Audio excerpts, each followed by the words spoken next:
Bismillah. Oke, jadi sebelumnya selamat malam untuk semuanya. Besok banyak dari kalian yang akan melaksanakan INPEX, ujian INPEX. INPEX ini di tahun sebelumnya dinamakan Kurtek. Perbedaannya kurang lebih nggak ada, namanya aja yang berubah. Nah, jadi semoga kurang lebih ujiannya membahas hal yang sama karena setahu saya materinya di kelas juga sama dan semoga banyak yang bisa. Nah, jadi kurang lebih di UTS kedua, Kurtek, zaman saya, itu ada 4 materi utama. Pertama dari flowmeter sensor. Jadi flowmeter itu dia biasanya tujuannya untuk ngukur kalau nggak kecepatan atau mass flow. Nah,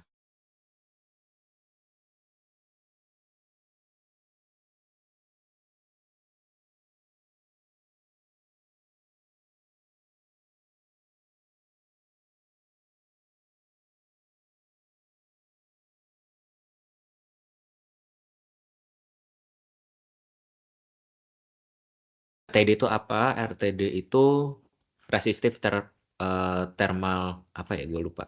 Jadi intinya dia dia untuk mengukur temperatur tapi berdasarkan resistansi juga. Kalau termokapel kan berdasarkan tegangan ya. Nah, itu paling utamanya di sini itu adalah kalau termokapel tuh kalian harus bisa baca tabel termokapel. Nah, tabel termokapel itu dikasih atau enggak? Insya Allah dikasih. Gua kurang tahu bakal dikasih atau enggak. Cuman dari tahun kemarin itu dikasih. Nah, terus ada juga position sensor sama velocity. Nah, jadi kita mulai ngebahas dulu. Pertama-tama gue mau ngasih tahu kalau kalau materinya itu kurang lebih udah nggak ada di buku Bentley.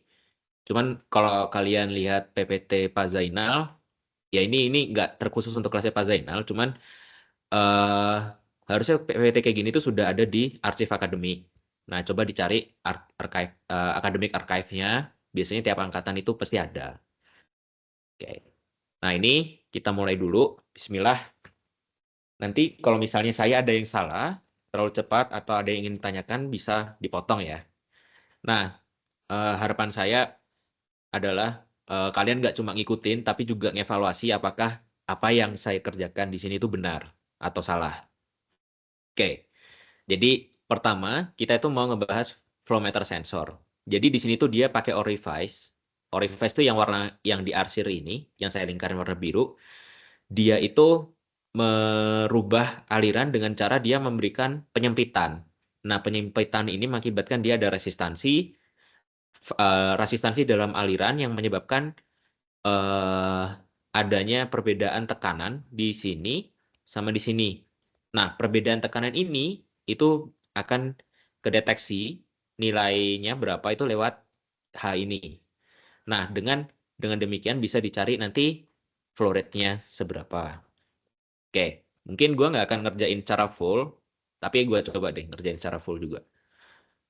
Jadi di sini kita ini nomor 1 ya. Oke. Nah, sudah dikasih tahu datanya, ada D kecil. D kecil itu diameter orifice-nya, D besar itu diameter pipa besarnya, terus H itu adalah delta H di sini.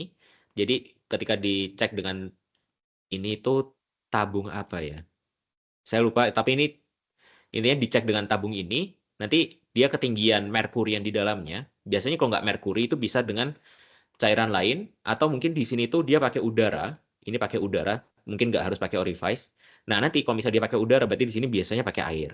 Nah, ini fluida yang ada di sini, kalau misalnya fluida yang di sini itu, kalau misalnya tidak diketahui, kalian harusnya bisa tanya. Nah, itu terus diketahui juga Rho merkuri itu yang di sini, sama Rho water yang ada di sini. Terus ini adalah viskositas dinamik. Nah, ini harusnya kalian sudah diajarkan di mekanika fluida, McFlu dasar apa? Ya, intinya McFlu. Kayaknya McFlu 2 deh. Oke, jadi pertama kita itu disuruh nyari flow rate. Flow rate itu Q atau V dot. V dot itu volume. V-nya itu adalah volume, jadi volume per waktu. Nah, jadi pertama itu kita cari delta P-nya dulu. Untuk nyari delta P itu kenapa kita nyari delta P duluan? Karena kita mau mengaplikasikan Bernoulli. Nah, Bernoulli-nya itu ketika kita aplikasikan di tabung sini, misalnya ini titik 1 sama ini titik 2, kan kelihatan ada P1 sama P2-nya kan ya. Nah, itu Bernoulli P1 ditambah setengah rho. Rho fluida yang ada di dalam sini, yang di titik 1 sama titik 2 kan sama. Nah, itu dia dua-duanya adalah water, berarti rho water. Ya, ini saya tulis rho aja ya, yang di sini.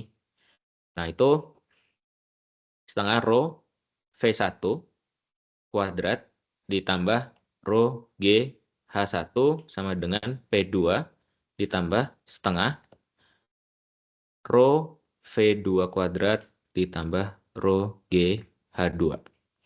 Nah, di sini itu perlu kalian ketahui, kita tuh biasanya mengukur di titik yang sama, di titik dengan ketinggian yang sama. Artinya rho GH1 sama rho GH2 dia nilainya sama, karena kualitas fluidanya kan juga sama-sama air ya.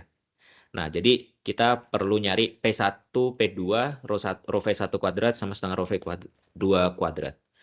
Nah, dari sini kita untuk menentukan V1-nya, itu sebenarnya sudah ada rumusnya. Nanti kita coba turunkan juga. Cuman ada baiknya kalian bisa menghafal rumusnya.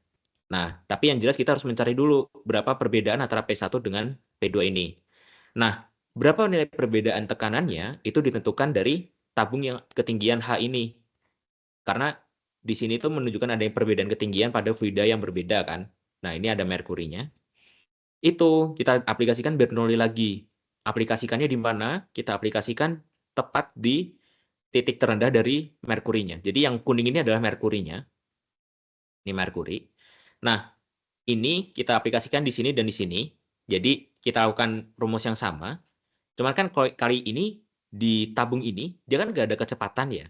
Karena biasanya kan ini terjadinya itu benda fluidanya statis. Dia akan diam. Dia akan ketinggiannya ya akan segini-segini aja dalam beberapa menit ke depan gitu atau beberapa jam ke depan. Nah, berarti rumusnya bukan lagi pakai yang dicoret bukan lagi rho GH, tapi yang ini sama yang ini yang dicoret. Berarti dia jadi P1 ditambah rho GH1 sama dengan P2 ditambah rho GH2. Nah, jadi kita cari P1 min P2-nya. P1 min P2 sama dengan rho GH2 dikurangin rho GH1.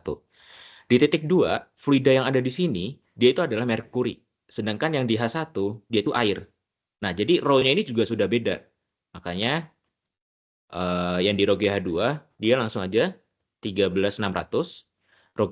Rho-nya merkuri kali G. Nah, G itu kok biasanya kalau kalian dalam hitungan, itu 10 atau 9,8, 9,81 itu bebas. Tapi ada baiknya kalian nge-state dulu G sama dengan berapa. Kalau saya pakai 10 di sini. Nah, dengan G sama dengan 10, berarti nanti dia eh, rho kali 10, rho kali H2-nya. H2-nya kan di sini ya. Di sini. Nah, H-nya ini tuh berapa ya? H-nya itu 45 cm, berarti 0,45 meter. Dikurangin rho air 1000 dikali G-nya dikalikan 10 dikali 0,45 juga. Nah, mungkin kalian di sini ada yang agak kurang paham kenapa saya melakukan pengurangan antara merkuri sama air di sini. Jadi, karena kalau misalnya kita melihat di titik 1 sama di titik 2, kita ngerasain kita ada di dalam sana, titik 2 ini, titik 2 ini, dia itu seakan-akan ditekan oleh fluida yang ada di atasnya kan. Nah, fluida yang ada di atasnya itu adalah merkuri ini sama ada air di sini. Sama juga ada tekanan P2 di atasnya lagi. Nah, sedangkan kalau yang di sini itu dia ditekan sama air dengan ketinggian yang sama, H ini, dan juga ada air lagi di atasnya, di atas H sama dengan 0,45 meter, dan juga ada P1. Nah, makanya akibat dari situ, kan tekanan dari yang hijau, yang air yang warna hijau ini, sama yang ini kan sama. Ini bisa kita eliminasi. Nah, langsung aja kita P1 ditambah rho GH1 P2 ditambah rho GH2. Nah, jadilah rumusnya seperti ini. Dan nanti akan didapat delta P-nya, delta P-nya itu 56,7 kilopascal. Nah, dari sini ini tuh dia masih dalam bentuk dia tuh masih delta P ya. Kita kan disuruh nyari flow rate.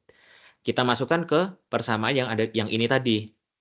Nah, jadi kita tuliskan dulu. Ini ada alasan kenapa saya sebut step keduanya ini nanti adalah iterasi. Dilihat dulu ya. Jadi V1 ditambah setengah rho V1 kuadrat sama dengan V2 ditambah setengah rho V2 kuadrat. Nah, ini kan rumus yang tadi, dari Bernoulli yang tadi kan ya. Nah, ini sebenarnya kita bisa tuh, kalau mau langsung nulis, kalau V1 itu sama dengan CD akar 2 delta P per rho fluida dikalikan dengan A1 per A2 kuadrat minus 1. Ini sebenarnya bisa langsung dipakai. Cuman gue nggak yakin kalian bakal langsung hafal sama persamaannya. Nah, jadi gue coba tuliskan lagi. Tadi itu kan delta P itu P1 minus P2 kan. Karena P1 itu lebih tinggi daripada P2. Nah, jadi P1 minus P2 sama dengan setengah rho air dalam kurung V2 kuadrat minus V1 kuadrat. Jadi ini delta P sama dengan setengah rho V2 kuadrat minus V1 kuadrat 2 delta P per rho sama dengan V2 kuadrat minus V1 kuadrat. Nah, ini simpan dulu. Saya sebut ini persamaan 1. Ini ceritanya kita lagi nurunin persamaan untuk V1 ya. In case kalian nggak ingat. Nah, terus kita pakai hukum kontinuitas. Jadi hukum kontinuitas itu apa? Hukum kontinuitas itu flow rate dari fluida in, V in, flow rate, itu sama dengan V out. Walaupun dia penampangnya ini berubah-ubah, pasti akan begini. Karena fluidanya air itu dia sifatnya incompressible, jadi kita bisa langsung flow rate itu kan sama dengan apa ya flow rate tuh? Oh iya, flow rate itu sama dengan V1 kecepatan ya. Nah, ini saya giniin aja ya. Bentar. Ya, kecepatan saya kasih melungker di atasnya ini. V1 A1 sama dengan V2 A2. Nah, jadi kalau kalian mau nyari V1, kita mau mencari nilai V2 dengan fungsi sebagai V1, V2 sama dengan A1 per A2 V1. Nah, ini kita aplikasikan ini, kita substitusikan ini ke persamaan yang sebelumnya. Jadi ini persamaan 2. Kita substitusikan persamaan 2 ke persamaan 1. Jadi V2-nya itu kita ganti dengan V2 yang ini, maka dia akan menjadi seperti ini. 2 delta P per rho sama dengan dalam kurung A1 per A2 kuadrat V1 kuadrat dikurangin V1 kuadrat. Nah, V1-nya bisa dikeluarin dan langsung diakarkan, maka dia akan didapat V1 sama dengan akar 2 delta P per rho dikalikan A1 per A2 kuadrat minus 1. Gini. Nah, ini tuh idealnya V1 itu seperti ini. Namun, karena kondisinya tidak ideal, karena akibat dari keberadaan orifice, maka ada pengaruh dari CD, coefficient of discharge. Jadi, V1 itu dalam kondisi yang tidak ideal, CD kali akar 2 delta P per rho dalam kurung A1 per A2 kuadrat minus 1 dikurung lagi. Atau nanti yang si A1 per A2 ini kan sama dengan D1 kuadrat per D2 kuadrat ya. Sebanding dengan D1 kuadrat per D2 kuadrat. Jadi ini bisa kalian masukin lagi, nanti dia jadi D1 per D2 pangkat 4 minus 1. Itu untuk mencari V1. Nah, ini persamaan yang ada di yang biasanya dipakai. Oke, ini kalau nggak percaya dia ada di sini. Mana ya? Ini termokopel. Ada kok. Ada. Nah, ini. Yang ini. V1. Yang ini. Ini sama. Yang V2-nya nanti posisi bawahnya ini tinggal dibalik aja. Sama aja sebenarnya. Oke, kita lanjut dulu. Maka dari nilai yang ada, kita bisa mensubstitusi nilai-nilai tadi untuk mencari nilai V1. Cuman masalahnya, si CD ini kalau misalnya kita lihat di soal, CD itu dia disajikan dalam bentuk tabel. CD itu dalam bentuk tabel, dan tabelnya itu dia fungsi terhadap D per D sama Reynolds number. Nah, sedangkan Reynolds number sendiri, kalau saya tidak salah ingat, RE itu sama dengan rho V kali L per mu. V-nya ini adalah kecepatan fluida, dan L ini adalah panjang karakteristik, yang kalau di dalam ini, nilai Reynolds number-nya itu dia adalah diameter. Nah, V ini kan padahal kita niat nyari CD ini untuk dapat V. Dan sedangkan untuk mencari nilai CD kita butuh Reynolds number, dan Reynolds number butuh V lagi. Jadi dia kayak looping gitu. Nah, itu makanya kita harus mengasumsikan dulu V-nya. Berapa nilai V yang bisa kita gunakan. Nah, jadi kita melakukan iterasi untuk mencari nilai V. Saya tulis iterasinya itu I1 dulu. I1 itu kita gunakan V sama dengan bebas sebenarnya. Cuman saya ngambil aja 10 meter per sekon. Nah, sekarang dari nilai 10 meter per sekon ini, kita kan juga tahu tadi dari data yang ada, kalau D per D besar itu adalah 160 per 800 sama dengan 5 kan? Itu sama dengan 5. Nah, sama dengan, kok 5? 0,2 ya? Iya, 0,2, sorry. Astagfirullah. 0,2. Nah, nilai 0,2 ini, berarti kan pakai yang ini aja kan? Nah, 0,2 ini, terus kita cari nilai Reynolds number-nya. Dengan V sama dengan 10. Nah, berarti RE sama dengan, apa tadi? Rho V D per mu. Nah, ini ketika kalian masukkan nilainya, cepat aja, nanti kalian akan dapat dengan V sama dengan 10 ya, itu dia itu 8,4 kali 10 pangkat 5. Nah, jadi rho-nya itu pakai rho air, V-nya itu pakai V ini, D-nya itu pakai D yang mana? D yang besar atau D yang kecil? Kita pakai yang D yang besar. Terus mu-nya ini viskositas. Nah, dengan nilai dari nilai-nilai tersebut, kita akan mendapatkan nilai Reynolds number sekian.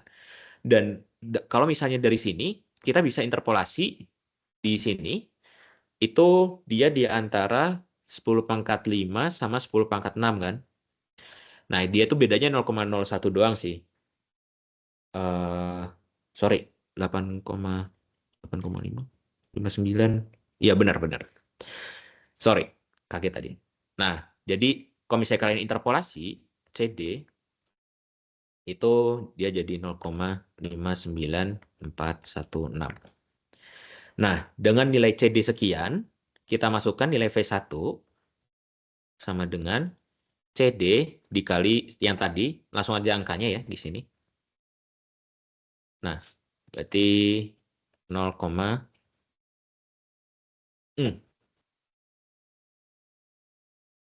sorry, 0,59416 kali akar dari 2 delta P 2 dikali, sorry ya, 2 dikalikan dengan, tadi itu delta P-nya itu 56,7 kilopascal, berarti 56700 per rho-nya 1000 dikali dalam kurung A1 per A2. Tadi kan saya menyebutkan A1 per A2 itu sama dengan D1 kuadrat per D2 kuadrat. Nah, berarti dia itu nanti nilainya adalah karena oh ya salah, gini aja. Per A2 kuadrat minus 1. Ini kan. Nah, ini A1 per A2 itu sama dengan D1 per D2 dan D1-nya tadi kan yang 800, berarti dia 5 ya, berarti dia ini kuadrat, berarti kan dia 5 kuadrat per 1 kuadrat sama dengan 25. Terus ini kalau dikuadratin jadi 625, berarti sini dia jadi 624. Nanti nilai V1-nya akan ditemukan 0,255 meter per sekon. Ini cukup berbeda jauh dengan asumsi kita awal tadi, 10 meter per sekon. Mana tadi? Nih, oh sini nih. Ini sangat jauh, maka kita perlu melakukan iterasi kedua. Di iterasi kedua, itu kita menggunakan V1 sama dengan 0,255 per sekon. Nah, dengan nilai demikian, kita akan mendapatkan nilai Reynolds number. Reynolds number-nya itu berarti kan lagi rho V D per mu. D-nya D besar, sorry. Oke. Terus nanti kalau dimasukkan lagi, angkanya akan didapat 2,12 kali 10 pangkat 4. Ini nilai CD-nya, dilihat dari tabel lagi dan diinterpolasikan, dia dapat 0,599. Nah, kalau kalian perhatikan, nilai CD ini tidak terlalu berbeda dengan yang ini. Bedanya 0,05 ya, itu cukup gede untuk ukuran CD, tapi ya simpen dulu deh. Dia nilai delta CD-nya itu sekitaran 0,005. Nah, ini catat dulu. Saya pengen nunjukin sesuatu nanti.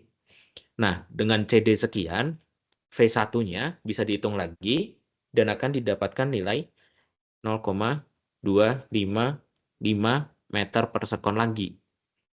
Nah, ini percaya nggak percaya, coba hitung sendiri. Tapi nilai CD-nya itu persis lagi. Nanti CD untuk iterasi ketiga, kalau kalian mau iterasi ketiga, berarti kan kita pakai V1 sama dengan 0,255 ya. Berarti Reynolds-nya mesti kan sama. 2,12 kali 10 pangkat 4. CD-nya dia bakal sama lagi. Berarti kan delta CD-nya udah mendekati 0 kan. Nah, berarti sebenarnya udah nggak akan berubah lagi nilai V1-nya ini. V1-nya berarti 0,255 lagi. Nah, sebenarnya sampai kapan kita itu harus mencoba-coba terus? Karena kan kita lihat trennya dia turun. Kayak tadi nilai V terhadap jumlah iterasi, itu kan dia dari 10, terus turun drastis ke 0,255. Terus ini iterasi 1, iterasi 2, terus iterasi 3. Ini sama. Nah, sebenarnya sampai berapa kali itu bebas. Cuman saya sarankan intinya dia perbedaan V1-nya itu harus kurang dari 5%. 5%. Ini batas engineering yang paling sering digunakan. Kalau kalian mau sampai terus-terusan juga nggak apa-apa, tapi bakal nyita waktu. Jadi untuk nomor 1A intinya kayak gitu. Pertama, kalau kita review dikit, kita harus nyari delta P-nya dulu. Delta P, terus kita lakukan iterasi. Iterasinya itu dengan cara kita menentukan dulu nilai V1 awalnya dulu. V1-nya berapa. Ini bebas. Bener-bener bebas. Kalian kan udah belajar ANUM kan ya. Nah, itu sebenarnya kalian bebas kayak menentukan nilai awal. Tapi ada konsekuensi ya juga jangan terlalu besar. Kayak kalian masang 1 juta, 1 juta meter per sekon, itu juga bakal sulit nanti dapat nilai bagusnya. Pasang aja lah 10, 20 gitu, harusnya sudah cukup. Insya Allah. Tapi itu rule of thumb aja. Jangan dipakai jadi acuan yang kritis ya. Nah, nanti kalian masukin V1, ketemu nilai V1 hasil iterasi pertama. Habis itu, nah dari iterasi pertama ini, kan kalian masih belum tahu, karena apakah nilai ini tuh sudah benar, ini tuh benar atau enggak. Kebenarannya kita tidak tahu, maka kita harus validasi dengan iterasi kedua. Nah, proses validasi iterasi kedua itu menghitung kembali nilai V1 dengan V1 awalnya itu adalah 0,255 dan didapatkan nilai yang sama lagi. Dengan nilai yang sama lagi, itu sudah dapat dipastikan kalau perbedaannya ini kan sudah di bawah 5% kan ya. Nah, itu berarti nilai yang 0,255 tadi itu sudah benar.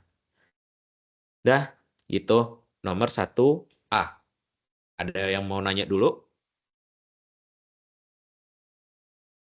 Kalau mau nanya dong Kak, Apa?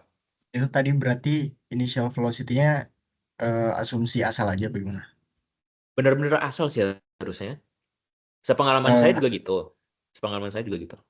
ya Kenapa? bisa nggak kita asumsinya CD-nya satu dulu gitu, karena kan nggak mungkin lebih besar dari satu kan? Hmm, itu menarik, tapi sayangnya nggak bisa.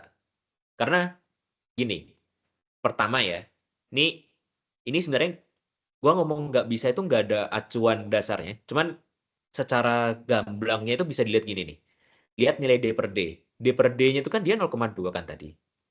Nah, terus kalian lihat nilai 2,2 itu dia nilai CD-nya itu di antara 0,6 sampai 0,594.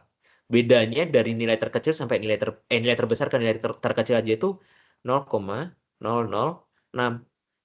Yang ini lebih kecil ya. Jadi yang RE ini kurangin RE ini berarti minus. Tolong jangan salahkan saya di bagian minus-minusnya di sini.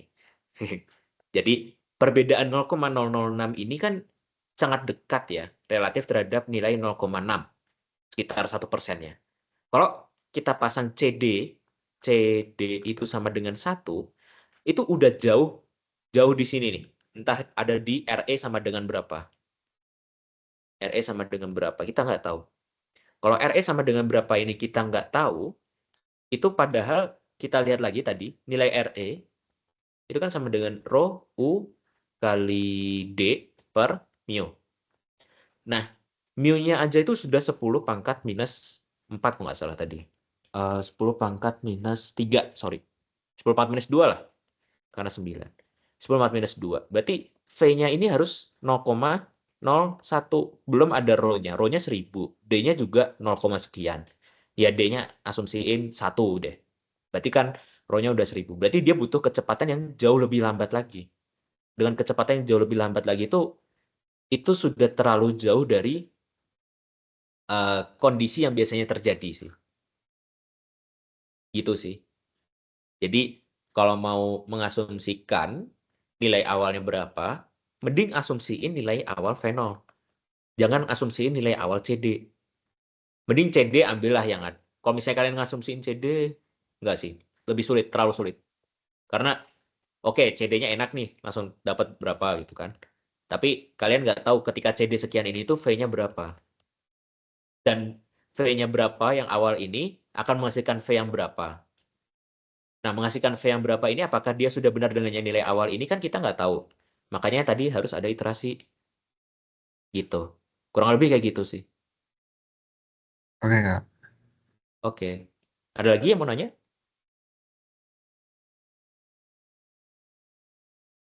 Oke. Gua lanjut dulu ya. Nah, Gampangnya Kak, oh ya apa? Kenapa? kalau misalkan untuk di flow rate-nya itu harus pakai V average atau yang langsung didapetin aja Sorry, sorry. Kenapa, kenapa? Kurang, kurang, kurang jelas. untuk Sorry. dapat kalau apa namanya untuk dapat view-nya itu harus pakai V average atau yang langsung didapetin V1 tadi. Oh, Karena kan maksud kalau average Mas, harus dibagi dengan 1,23 dulu untuk turbulen. hmm, tar itu 1,23 dapat dari mana? Itu dari soal tahun lalu tuh dikasih tahu. Dari PPT juga ada deh. PPT itu kalau untuk turbulen tuh P average-nya dibagi dengan 1,23. Kalau Oh untuk ini ya. yang ya Hmm. Oh, gini. Oke, gue kayaknya tahu masalahnya gimana. Oke, jadi gini. Sebelumnya gue klarifikasi dulu, sorry. Gue nggak mau kalian besok bingung. Ini baru V1 ya. belum jadi Ki. Kalau jadi Ki berarti harus V1 kali A1. Ya ini klarifikasi aja. A1-nya tadi gue nggak ngitung. Bentar. Tadi siapapun yang nanya, sorry gue pause dulu biar selesai ini.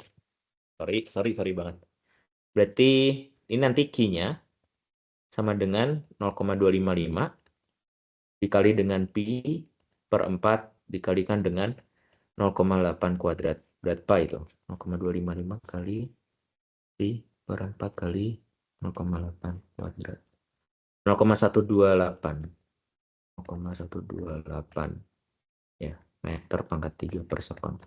Oke, gue lanjutin ke pertanyaan yang tadi. Jadi, apakah kita pakai pakai V yang mana? Kita pakai V yang mana? Jadi, ini tuh kapan kalian sebenarnya gue mau mundur dulu. Ini tuh adalah nilai Vmax kan. Itu nilai Vmax. Vmax ini terukur ketika kalian menggunakan pitot. Pitot itu yang ini. Nah, ini, yang ini nih. Dia kan kenapa dia terukur dengan pitot? Karena kita lihat pitot itu mengukurnya di satu titik yang kecil dalam aliran. Jadi, nah kayak gini, itu kan kalian mengukurnya di titik ini aja. Nah, sedangkan kalau yang tadi, kita itu kan pakai orifice. Orifice, terus ini diukur beda tekanannya kan. Nah, ketika kita menggunakan orifice, maka V yang kita dapat itu adalah V rata-rata. Kalian tahu kan gambar ini? Ya, sorry. Bentar. Yang ini nih. Jadi ini kan bentuk aliran yang ada di dalam pipa. Nah, terus kalau bentuk aliran rata-ratanya kan kayak gini. Nah, kayak gini. Nah, yang kita dapat dari menggunakan orifice tadi itu V rata-rata. Tapi kalau kita menggunakan pitot ini, kita hanya mendapatkan nilai tekanan di satu titik. Jadi makanya kondisi kita mengukur pitot itu agak sulit karena kita harus nyesuaiin dulu, ngegeser-geser si pitotnya ini ke atas sama ke bawah supaya kita mendapatkan suatu nilai Vmax. Karena ketika kita ngukurnya di sini, nanti dia V-nya itu ya dapat V yang ini, bukan V yang ini. Nah, sedangkan kita mencari ini kan, Vmax, supaya dengan Vmax ini kita bisa mendapatkan V rata-rata. Tapi inti dari jawaban tadi adalah kita benar, Q itu V average, V rata-rata, dikalikan dengan luas penampang. Nah, tapi di orifice, dengan menggunakan orifice, yang kita dapat tuh V average, bukan V max. Gitu. Aman? Atau masih ada yang bingung? Sorry. Oke. Oh, lupa ini nggak bisa di-save. Oke. Ada yang mau nanya lagi?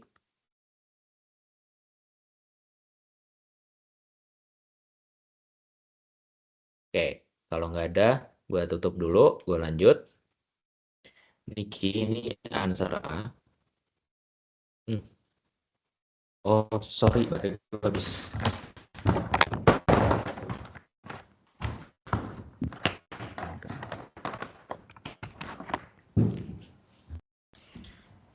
Tes. Harusnya udah masuk ya. Tadi baterai gue habis, sorry. Ini answer A.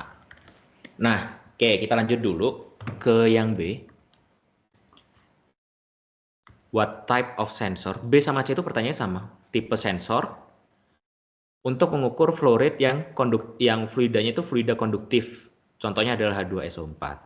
Nah, kalau yang C itu nanti dia disuruh nyari sensor untuk nyari mass flow rate dalam kilogram per sekon. Jelaskan. Nah, ini tuh semacam kayak isian singkat ya, tapi juga harus ada penjelasannya dikit sih. Kalau yang ini tuh sebenarnya kita mulainya dari sini aja. Nah, jadi sensor aliran itu sebenarnya macam-macam. Oke, di sini. Kalau yang tadi kita tinjau itu adalah yang orifice ini. Kita tinjau yang ini tadi. Nah, terus kalau yang yang untuk fluida konduktif itu kita magnetic flow meter. Kalau yang pakai untuk mencari mass flow rate itu m dot, mass rate, itu kita pakai namanya Coriolis. Nah, Coriolis sama magnetik ini gue belum menemukan hitungannya. Cuman gini, kalau Korea magnetik itu eh dia itu kayak memanfaatkan aliran, kayak ada benda, misal ada benda konduktif yang bergerak, ini kayak fisika dasar sih. Benda konduktif yang bergerak dalam suatu medan magnet, maka dia akan menghasilkan listrik, arus listrik. Nah, nanti arus listriknya itu yang dicari dengan menggunakan dengan nanti nilai arus listrik itu yang akan dicari. Nah, makanya untuk menghasilkan medan magnetik kita butuh magnetic field, makanya nanti dia disebut magnetic flow meter. Nah, sedangkan kalau yang Coriolis ini, nah ini yang Coriolis mas. Coriolis itu di sini nggak ada gambarnya, cuman gue coba gambar di sini. Jadi dia itu semacam kayak gini nih. Misal ada pipa, pipa, tar, pipa. Iya kayaknya gini. Dia pipanya itu kayak gini. Ada yang bentuknya kayak gini. Kalian kalau misalnya mau cari-cari lagi, banyak nih di internet. Jadi fluidanya nanti dia kayak ngalir gini, ngikutin alirannya, ngikutin pipanya. Nah, hasilnya nanti ada kayak getaran gitu. Kayak dia ada bergetar, getaran ini nanti yang diukur. Cuman dalam bentuk yang lain tuh ada yang kayak dalam bentuk 3 dimensi ya. Gambar 3 dimensi. Nah, dia itu fluidanya kayak dia pipanya bentuknya kayak gini. Kayak bentuk C gini. Nah, nanti si pipanya ini tuh dia cukup fleksibel.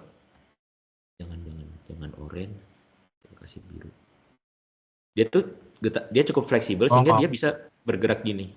Kenapa? Halo? Halo? Tadi yang nanya suaranya hilang. Aduh, PKM. Oh, ya wis. Lagi Nah, itu kayak gini. Ada lagi nggak ya? Udah sih. Gua taunya gitu. Mohon maaf, mungkin ada yang mau nambahin, silahkan. Cuman sejauh ini yang saya tahu seperti itu. Kalau yang lainnya kayak yang bisa mungkin ya, kayak jenis-jenis soalnya mungkin jadi tipe-tipe kayak gini, tipe kayak kalian ditanyain kayak gini, paling kayak sensor yang cukup akurat, yang paling akurat itu yang masih jadi perdebatan sekarang itu kalau enggak Coriolis, Corio itu yang paling akurat, kalau enggak Corio itu ultrasonik. Kalau ultrasonik itu yang ini, jadi dia itu kayak sonar. Sonar itu apa sih? Gelombang ya? Gelombang. Dia kayak memancarkan gelombang gitu, gelombang ultrasonik. Nanti dia arahnya ke sana, terus nanti dipantulkan lagi ke sini, diukur perbedaan waktunya. Nah, kalau misalnya kayak gelombang yang jalannya dalam aliran gitu, misalnya ini aliran kan, alirannya ke sana gitu, alirannya di dalam sini.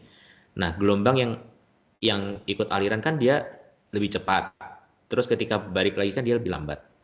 Nah, makanya dari ketika dari sini ke sini itu T-nya sama dengan T1, yang dari sini ke sini T-nya itu sama dengan T2, bisa dicari delta T-nya, bisa dicari nilai berapa kecepatan alirannya. Begitu. Oke.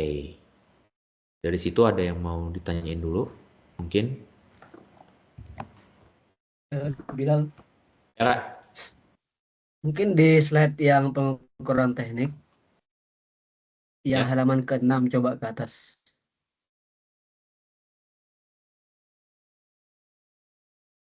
Ini. Di situ ada rotameter. Itu juga bisa dipakai untuk yang mass flow rate. Sepertinya agak ke bawah ya. Kayaknya. Ya, coba. Oh, ini nih kan? Nah, ya itu.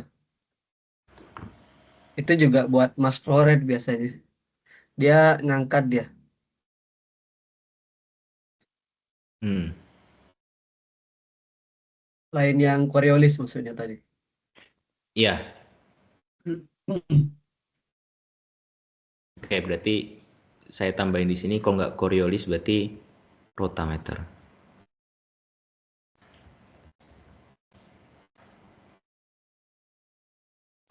Oh, berarti saya waktu itu salah jawab. Oke. Oke. Baik. Di sini ada yang mau nambahin dulu atau mau tanya? Mungkin. Kalau nggak ada, akan saya lanjutkan ke nomor 2. Ya, apa? Silakan Abdul Aziz, langsung aja. Kalau Kak mau nanya, punten tadi boleh diulang nggak ya penjelasannya kenapa Koryo? Kenapa Koryo? Ya, Ya, yang ini, yang C. iya. Nah, itu kalau Coriolis itu ini jujur banget, maaf banget. Itu memang saya masih belum nangkep kenapa dia bisa sampai ngukur massa. Cuman dari video-video yang saya lihat, dari cara kerja yang saya lihat, dia tuh kayak ngelihat getaran dari pipanya. Nah, tapi pipanya itu bentuknya itu ada, kalau yang sejauh ini saya lihat itu ada satu yang ini, sama dua yang ini. Nah, kalau yang satu ini tuh dia kayak apa sih namanya? Kayak contohnya gini deh. Ntar, ya ini space kosong sih. Misal kayak lu punya pipa gini kan. Terus ini ada pipa sambungannya lagi. Nah, sini tuh ada pipa yang fleksibel. Sini juga ada pipa yang fleksibel. Nah, ketika ada fluida yang ngalir, ini tuh kayak gerak, ini tuh bisa apa sih namanya? Bergetar gitu loh. Dia bergetar gini. Ini bukan melingkar ya. Dia kayak gini. Dari kondisi awalnya gini, jadi gini, jadi gini. Sorry. Dia jadi kayak miring gitu. Terus yang ini tuh dia bisa naik ke sana lagi, goyang ke kanan kiri gitu. Ini yang pertama. Kalau yang kedua ini tuh sama, cuman posisi melengkungnya ini bukan ke bawah itu ke arah gravitasi, tapi dia horizontal, bidang horizontal gitu. Misal gravitasinya ke bawah sini, jadi dia kayak kita lihat dari sini itu dia cuma pipa gini, tapi kita lihat dari atas sini dia tuh kayak gini. Nah, kalau gambar isometriknya kayak gini. Seret.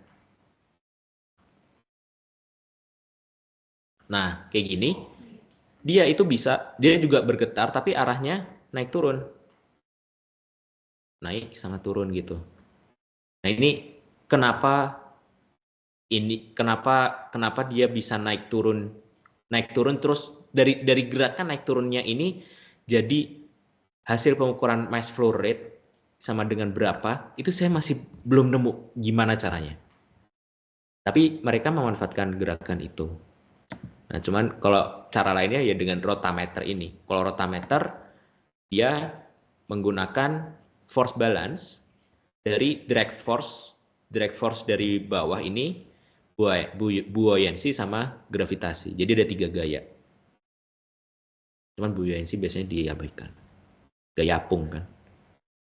Jadi gaya dari berat sama gaya dari gesekannya. Gesekannya itu menyebabkan dia terangkat ke atas, gravitasinya, beratnya dia menyebabkan ke bawah. Buoyancy biasanya dia melawan gravitasi, tapi kalau bendanya sudah tapi bisa diabaikan karena kecil. Demikian. Gimana? Oke, thank you, Kak. Oke, ntar ya. Gue nge-save dulu ini biar nggak itu.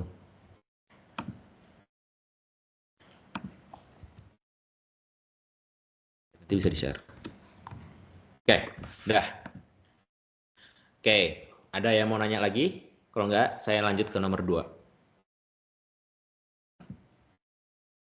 Oke, jadi yang nomor 2 itu pertama, type K thermocouple itu digunakan untuk mengukur temperatur, akan digunakan untuk mengukur temperatur 340 derajat Celcius. Nah, referensinya T-reference itu 100 derajat. Terus disuruh nyari berapa output voltage-nya pada thermocouple saat pengukuran. Nah, tabelnya itu disediakan di dokumennya. Jadi bisa dilihat di halaman terakhir. Tadi itu kan kita itu mau mencari T340 derajat Celcius terhadap 100 derajat Celcius, di mana ini tuh adalah keluaran dari termokouple-nya. Jadi langkah yang kita lakukan adalah kita harus mencari T100 ketika dia 100 derajat sama 340 derajat. Nah, mungkin ada yang masih bingung cara ngebaca tabel ini. Nah, sini saya tunjukkan. Pertama, kita itu disediakan, ini tuh sebenarnya tabel apa? Ini tuh tabel hasil tegangannya dalam milivolt. Dan lihat satuan temperatur itu derajat Celcius di sini.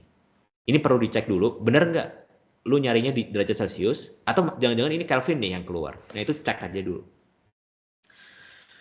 Nah, untuk T yang 100, ini tuh T yang 100 tuh di sini, karena T, ya ini kelipatan 10, kalau yang ini tuh kelipatan 1.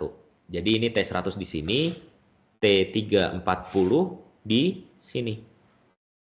Nah, sekarang kalau ada yang nanya, kayak berapa T 258 gitu. Nah, T258 berarti cara nyarinya adalah lihat di sini tuh yang 250. Ini kan 250. Ini 250. Terus kolomnya ini kolom yang nomornya 8. Berarti dia sini kan ya. Berarti dia nanti di sini. Jadi T258 itu adalah 10,480. Nah, sekarang kita catat di sini tadi T340 T ini T340 terhadap 0 itu dia adalah 13,874 milivolt. T100 terhadap 0 itu adalah 4,096 milivolt. Ini sudah saya catat ya. Jadi nanti kalian cari lagi sendiri. Terus yang kita cari itu adalah T340 terhadap reference. Nah, caranya gimana? Kita perlu memahami dulu kalau T340 terhadap 0 itu adalah T340 terhadap 100 ditambah T100 terhadap 0. Nah, jadi dari sini kita bisa langsung hitung biasa 13,874 ditambah sama dengan T340 min 100 terhadap 100 ditambah 4,096. Nanti hasilnya sama dengan 9,778 milivolt. Satuan jangan lupa ditulis. Plus minus juga jangan lupa ditulis. Oke, demikian. Ini untuk yang 2A. Nah, ini yang 2B agak susah. Ada yang mau nanya dulu nggak? Oke. Jadi saya langsung aja. 2B. 2B itu, nah ini tuh ada beberapa hal yang harus dicatat. Pertama, RTD dimodelkan sebagai first order system dengan time constant. Time constant itu apa? Time constant itu tau. Time constantnya 0,5 sekon dan sensitivitasnya sekian. Terus tidak ada bias, RTD-nya itu steady di 20 per apalnya, dengan resistansnya itu adalah 100. Kemudian temperaturnya diganti pada T sama dengan 1 sekon ke 100 derajat Celcius. Terus disuruh nyari differential equation, terus RTD resistance at 2 seconds, at 2 sekon. Oke. Jadi sebenarnya tadi itu soalnya apa sih? Nah, itu kita pertama tadi dapat data time constantnya itu adalah 0,5 dan sensitivitasnya itu adalah 0,004. Sorry tadi apa? Ohm per derajat Celcius. Nah, ini dimodelkan, ini merupakan RTD first order. Nah, first order ini apa? First order tuh yang ini loh. Kalau RTD itu kita modelkan dulu, dia sebagai fungsi dari resistansi, perubahan resistansi dalam Laplace ya, terhadap perubahan temperatur dalam Laplace, sama dengan first order. First order itu K per tau S plus 1. K-nya itu adalah sensitivitas. Sebenarnya dia gini sih sebenarnya. Dia itu sebenarnya gini. Cuma nanti dia ada di tambahan K-nya di sini. Jadi nanti dikali. Nah, jadi bisa dimasukkan langsung 0,004 per 0,5 plus 0,5 S.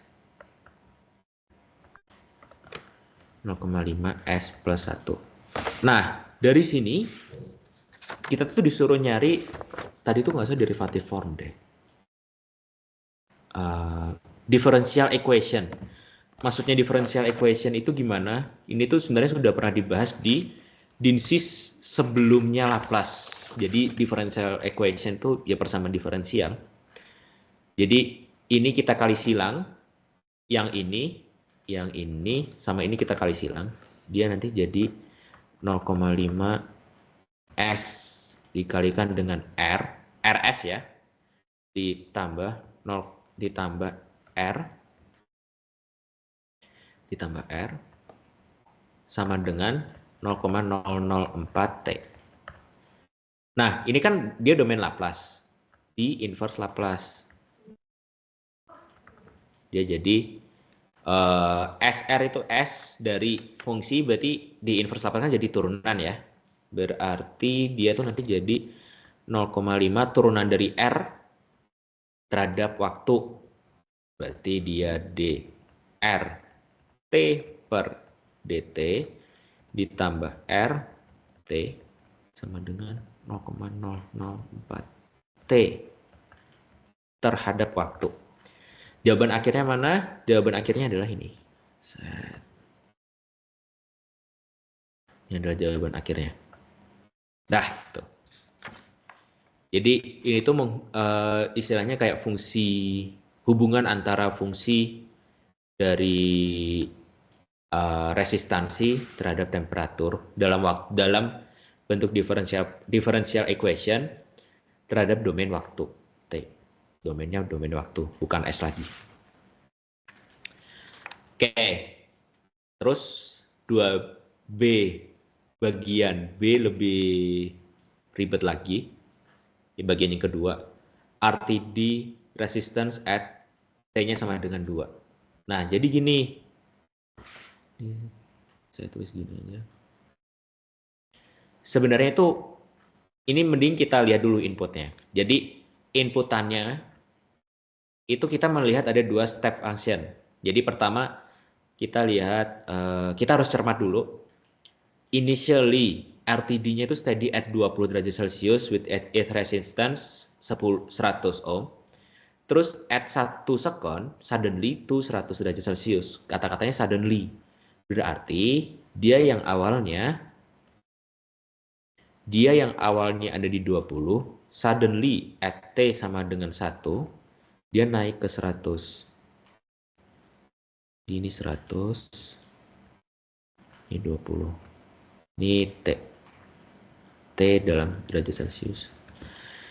Ini T dalam sekon.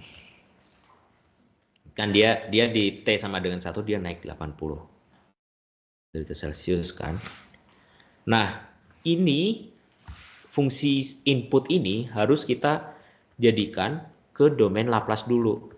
Karena untuk mencari RT, R at 2 sekon, itu kita harus mencari nilai RS-nya dulu yang merupakan suatu fungsi Laplace dikalikan dengan temperatur, dikalikan dengan fungsi temperatur dalam Laplace, di mana temperatur dalam Laplace ini adalah yang ini.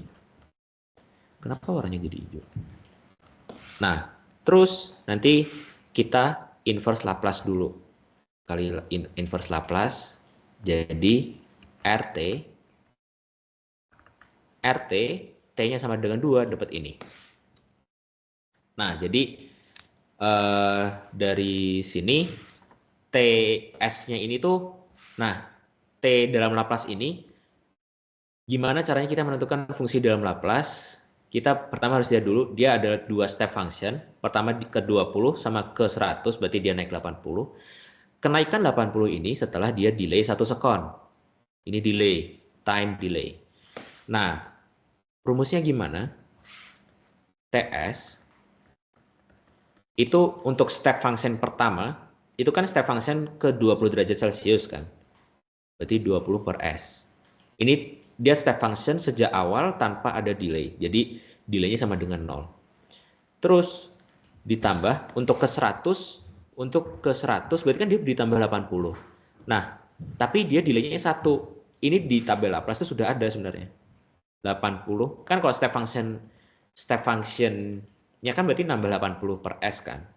Tapi dikalikan dengan delay. Delaynya 1 sekon berarti E pangkat minus S. Kalau delaynya 2 sekon berarti nanti dia E pangkat minus 2S. Delaynya 3 sekon seterusnya. Delay itu ditandai dengan fungsi ini. Kalau kalian tidak percaya, saya kebetulan punya file Laplace.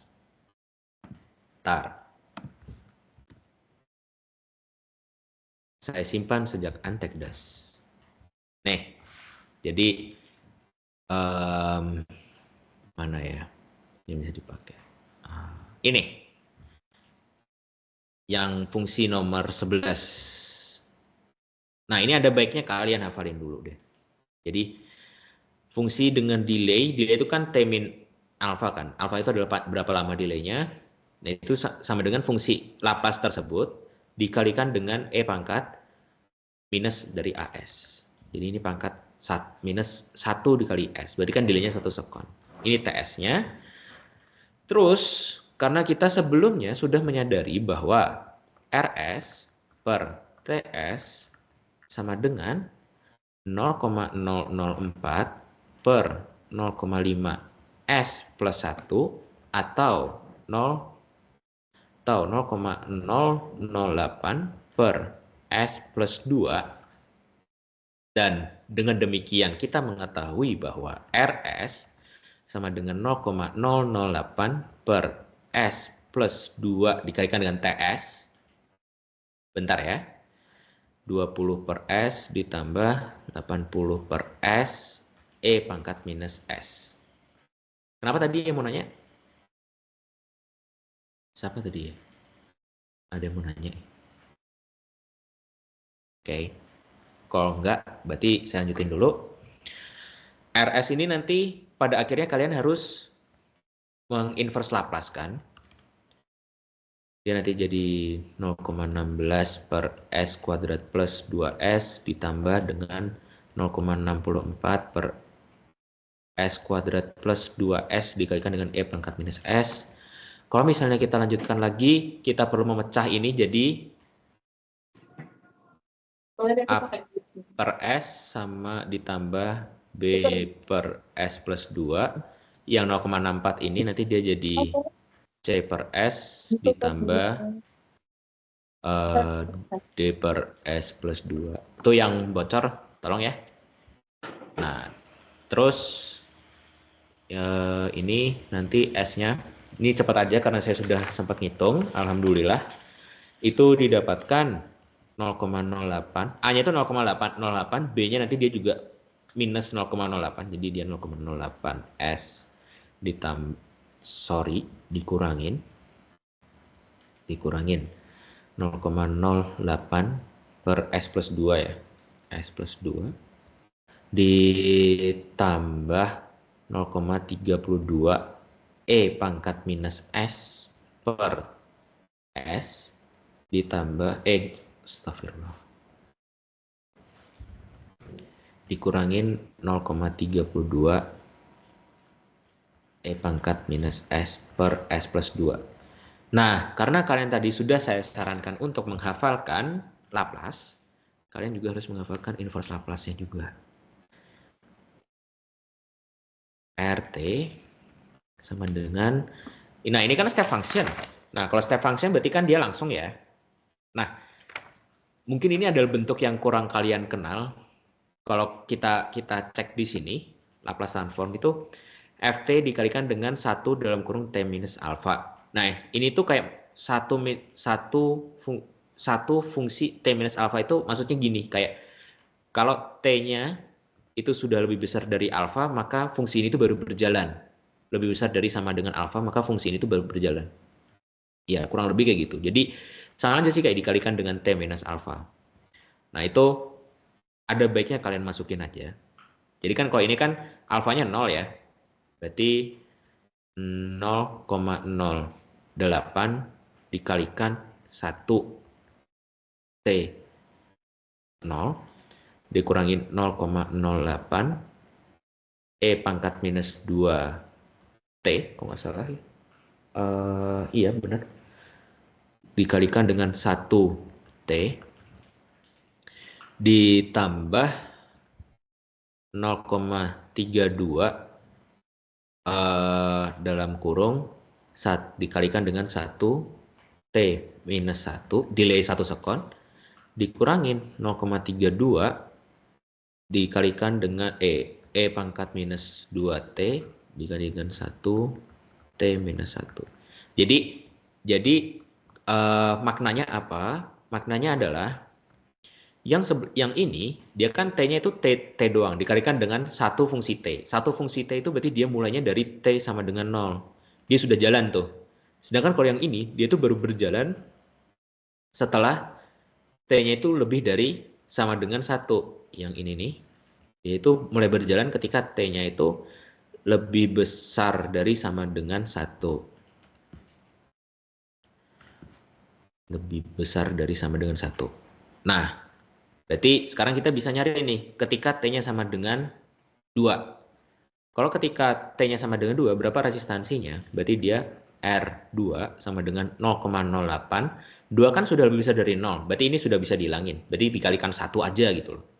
Dikurangin 0,08 E pangkat minus 2T.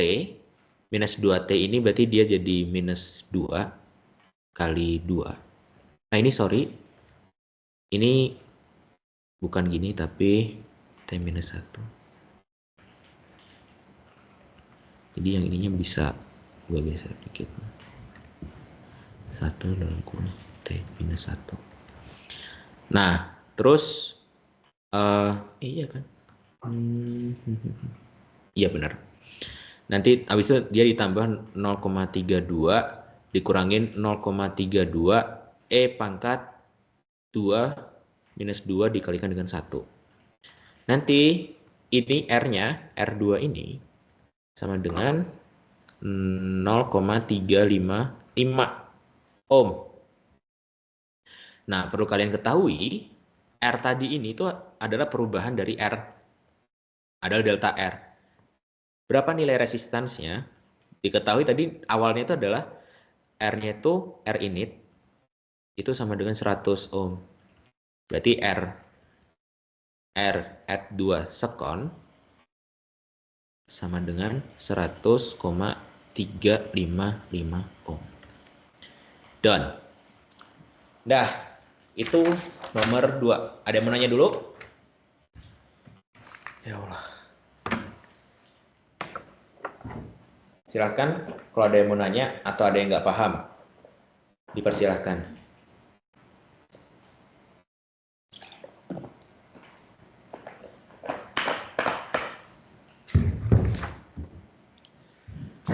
Kalau nggak ada, sedikit. silakan nggak. Ini kalau lihat draft soal tahun lalu tuh nggak ada tabel Laplace-nya ya. Itu dikasihnya waktu itu pas lagi ujian, ditulis di papan. Oke. Jadi waktu itu ditulis di papan, kalau nggak salah cuma dikasih 2 baris. Nah, sebagian besar tuh bingung, ini tabel Laplace buat apa gitu. Gitu sih waktu itu. Tapi emang agak aneh sih soal ini.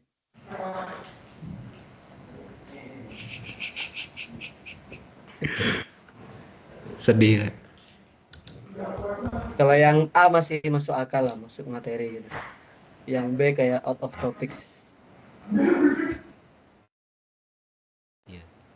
tidak benar jawabannya. Oke. Oke. Ini sebelumnya makasih Kak Nasir udah ngasih tambahan. Terus karena nggak ada yang mau nanya lagi, saya lanjutin ke nomor 3. Oke, nomor 3 itu banyak dari A sampai E. Cuman mungkin sebagian aja yang akan saya tulis di sini. Pertama, tuliskan perbedaan dari dari encoder absolut sama increment dalam konstruksi sama output sinyal outputnya. Nah, sebelumnya ini saya sudah ngegambar sensor posisi yang encoder absolut sama encoder incremental. Nah, sebenarnya konstruksinya itu bedanya gimana sama cara output signalnya itu kayak gimana? Mending saya jelasin dulu dari cara kerjanya dulu. Sebenarnya perbedaan utamanya itu apa antara absolut sama incremental. Absolut itu dia setiap range sudut, ini kan kayak ada range-nya kan lah, ada range-nya.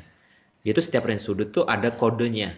Kodenya itu digambarkan dengan apa? Dengan warna hitam. Ini yang saya arsir itu yang warna hitam ya maksudnya. Sama warna putih. Hitam, putih, putih, putih. Nah, berarti kan dia dengan ada warna hitam, misal kayak ada 4 slot gini, hitam, putih, putih, putih. Misal dia 0, 0, 0, 1 itu. Nah, itu dia nanti ada di kodenya 0, 0, 0, 1 itu dia tuh sudut berapa derajat. Nah, terus emangnya ini buat apa? Ini tuh supaya ketika si ini tuh ketika si piringannya ini tuh muter ke kanan gitu. Nah, si sensornya tuh selalu tahu posisinya piringan ini tuh sudah muter berapa derajat dari kode-kode yang tertera di setiap range sudut. Jadi si sensornya itu selalu ngebaca gitu loh. Misal dia sekarang posisinya ada di sini nih, di 4. Berarti kan dia 1, 1, 1, 1. Berarti dia tahu nanti dia berarti ada di antara sudut ini kalau misalnya ini 90, ini 120, berarti dia nanti ada di antara 90 sama 120. Terus kalau dia muter lagi ke sini, dia berarti jadi kayak gini kan. Ini dia 1, 0, 1, 1. Nah, itu nanti dia ada di 180 sama 210. Dan seterusnya. Jadi dia cara mengetahui posisinya itu dengan melihat kode yang tertera pada encodernya. Sedangkan kalau yang incremental itu dia posisinya itu lebih tepatnya bisa disebut posisi relatif. Jadi kayak gini nih. Ini kan sebenarnya kotak-kotak sama bolong ini tuh lubang. Terus nanti kita kasih cahaya. Ini tampak sampingnya ya. Jadi kayak kalau misalnya nih kita bikin section gini. Section. Nah, ini terus bikin section gini, kita lihat di sini. Nah, itu kelihatan kayak gini. Ada bagian yang ini kan kayak harusnya ada 3 lubang. Nah, ini bagian yang nggak kena lubang aja. Jadi ketika dikasih cahaya, yang lubang dia tembus kena sensor, yang nggak kena lubang dia nggak akan tembus, yang kena lubang dia akan tembus lagi kena sensor. Nah, sensor itu nanti ngebacanya itu kayak dia awalnya ketemu kode sekian, habis itu ketemu kode sekian lagi, ketemu kode sekian lagi. Nah, itu nanti dia akan ngebaca dia tuh sudah berputar berapa derajat dari posisi relatif awalnya. Sehingga akibatnya adalah ketika si encodernya ini tuh tiba-tiba mati, kayak kalian lagi mau sisiin terus tiba-tiba listriknya itu mati. Nah, maka dia akan ketika hidup lagi, dia akan mengambil posisi ketika dia hidup itu sebagai referensi lagi. Jadi nilai posisinya itu jadi 0 derajat lagi. Sedangkan kalau yang ini, itu misal kalian pindahin ke posisi ini nih. Di posisi range-nya 3. Terus dia mati.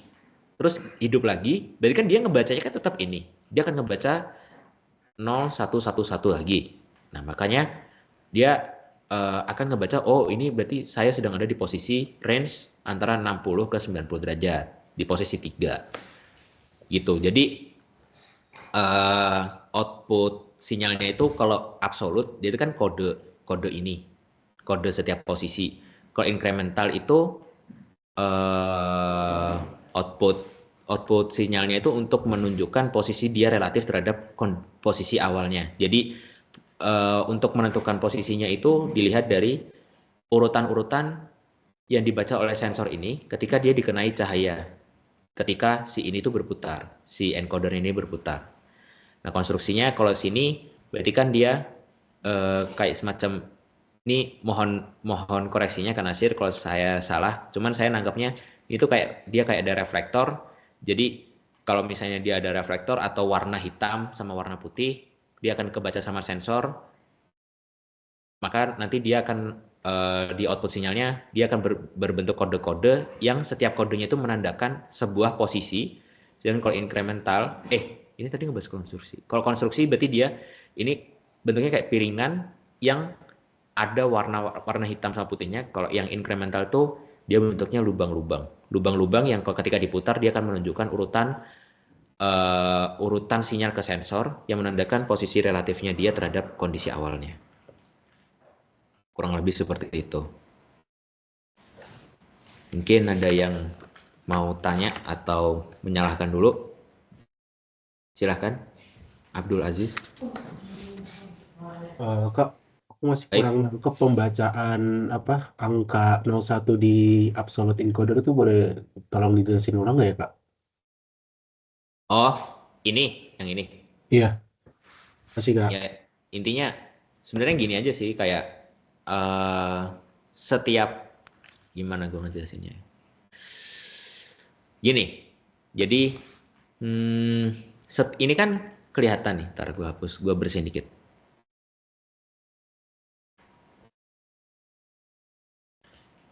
Nah, ginilah ya. Ini kan kelihatan ada yang merah-merah sama yang warna putih. Perhatikan yang warna merah sama warna putihnya dulu. Coba gue gedein.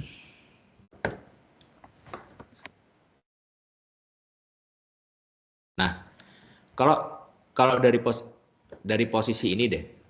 Ini kan setiap angka ini itu digambarkan dengan kode berdasarkan warna yang ada di sini. Dan setiap posisinya kan unik kan. Makanya dia ada yang pakai gray, ada yang pakai binary. Nih yang kalau di PPT itu yang ini deh. Bentar, mana ya? Encoder.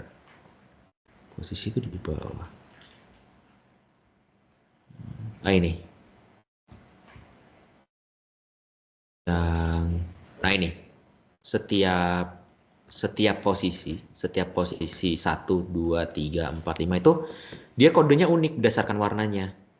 Ini yang kanan ini yang gray, kalau yang kiri itu yang binary. Oh, 0 itu warna hitam. Tadi saya 0-nya warna putih, sorry. Jadi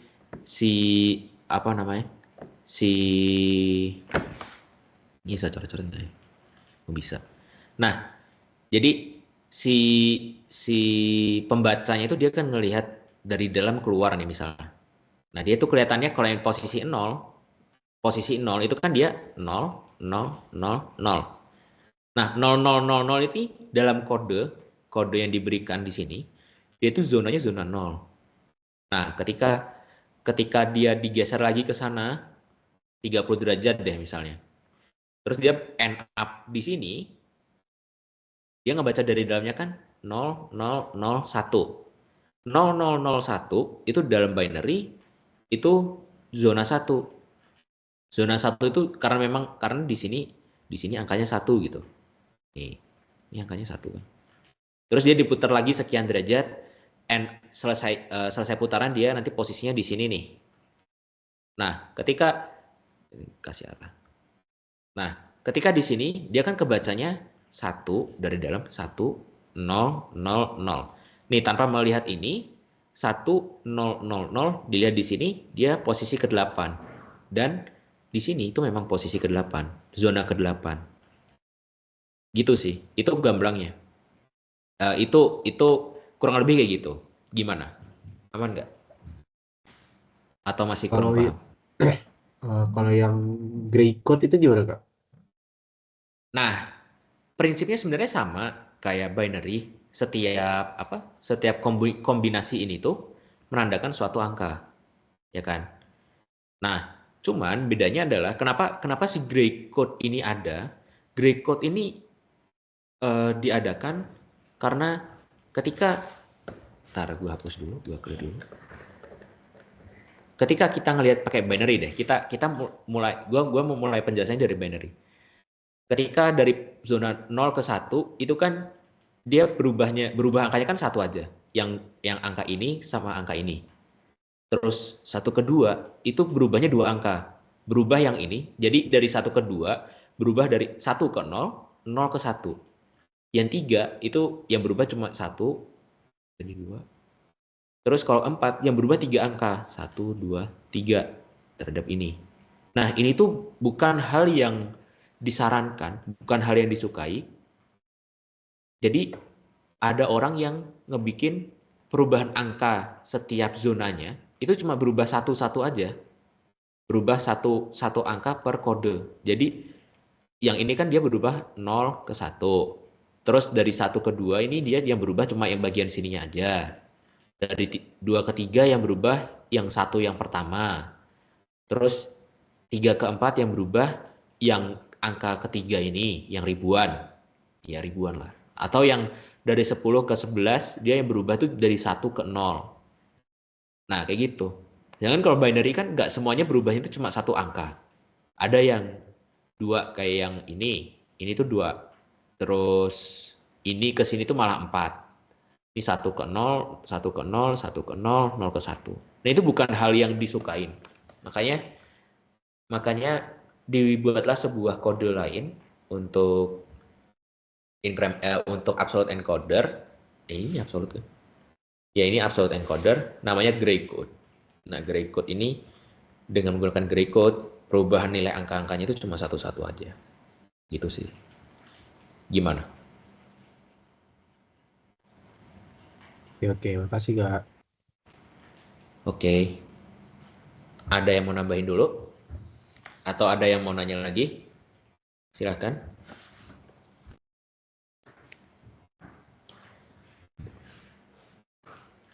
Oke, gue lanjut dulu ya.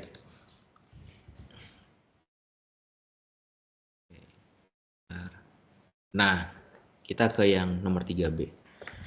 3B itu capacitive based sensor untuk mengukur sebuah level dari liquid levelnya di dalam suatu tangki.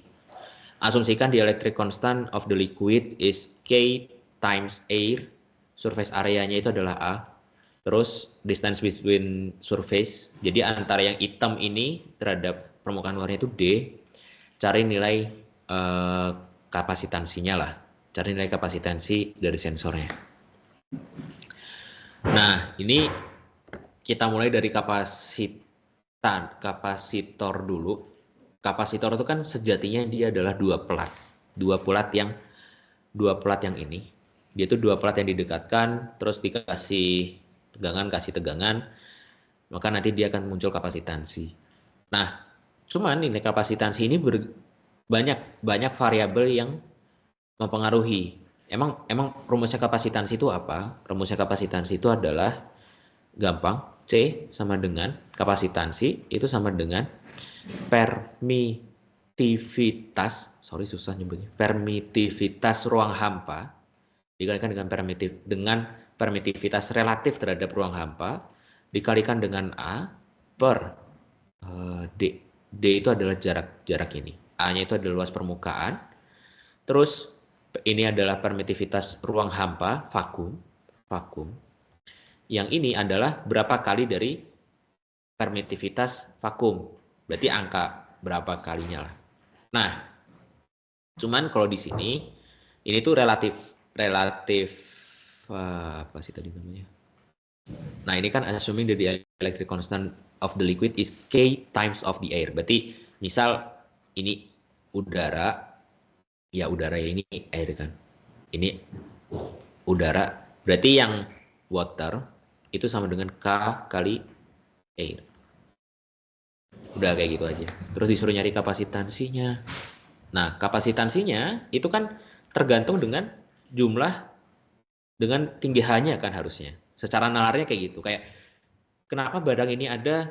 Karena dia mau mengukur levelnya, tingginya berapa dari bawah. Makanya alasan kenapa si kapasitansi ini untuk mengukur level itu ya dengan menggunakan kapasitansi, berarti si ketinggian yang terjadi, ketinggian levelnya ini akan merubah kapasitansinya.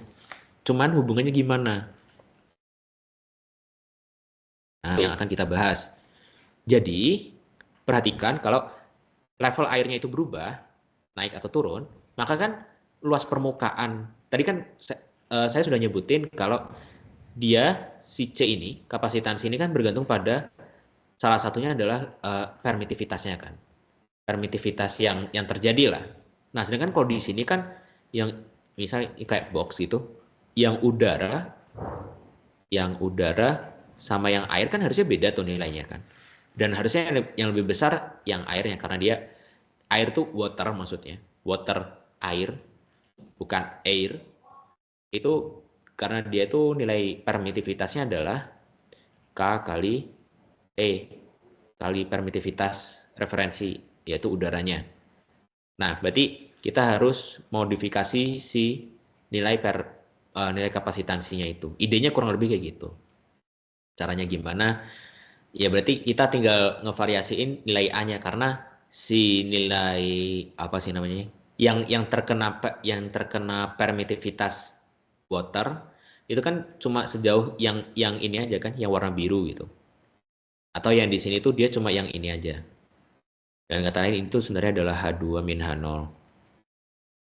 Atau kalau misalnya ini adalah tinggi total atau H, berarti tinggi ini itu adalah H minus H1 minus H0.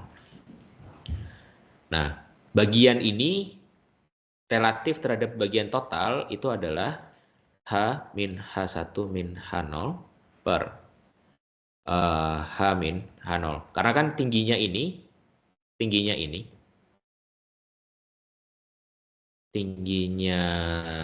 panjang elektrodanya ini adalah H besar dikurangin H0 ini.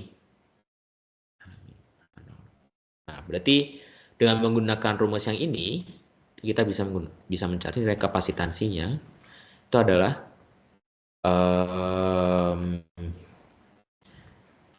sorry. Ya, jadi dia itu adalah nilai permitivitas dikalikan dengan A tertentu per D. Permitivitasnya sama dengan K kali permitivitas dari air. Terus si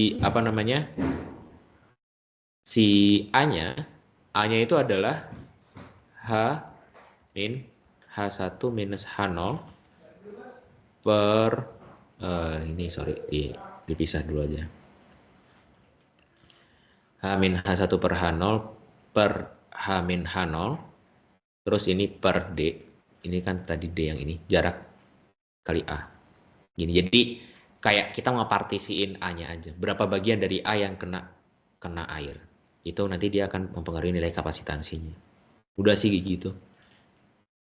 Ada yang mau nanya dulu untuk nomor 3B?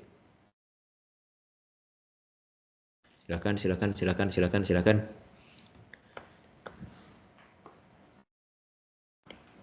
Oke. Mungkin nggak ada yang mau nanya dulu. Nah, kita lanjut ke yang C dulu. C ini sketch signal conditioner to measure change in capacitance in level sensor at question B. Nah, ini saya tadi dapat jawabannya ini dari buku, karena sebelumnya saya juga nggak tahu waktu ujian. Saya nggak tahu. Jadi ketika di Bentley itu ada bab sinyal conditioner. Jawabannya kayak gini. Dia semacam Wheatstone bridge juga sih. Ini R, misal ini adalah R2, ini R1, terus apa sih ini namanya? Oh ya. Nah, ini terus ini ada kapasitor C0. Ini dia nilainya tetap. Ada kapasitor yang bergantung pada nilai H. Jadi ini ada panahnya CH. Terus ini dikasih tegangan supply. Tegangan supply-nya AC. AC. Ini V supply. Ini. Set. Nah, terus nanti kita mengukur nilai levelnya berdasarkan ini. Ini nanti perbedaan nilai tegangannya itu nanti adalah E. Namanya ETH. Singkatan dari apa saya jujur kurang tahu, maaf. Tapi ini ada di buku di Bentley. Coba cari aja sinyal conditioner for capacitive sinyal conditioner. Nah, nanti nilai ETH ini sama dengan VS, V supply. Bentar, saya tidak cukup tempatnya. Saya tulis di bawah ETH sama dengan VS dikalikan dengan 1/1 ditambah CH minimum per CH kali R1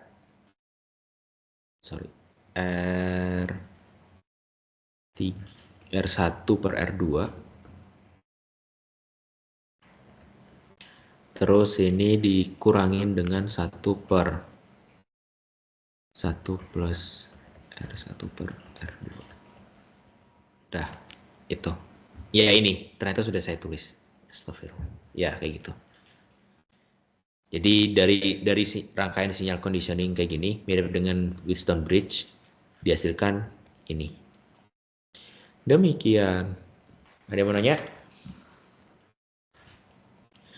Selanjutnya LVDT.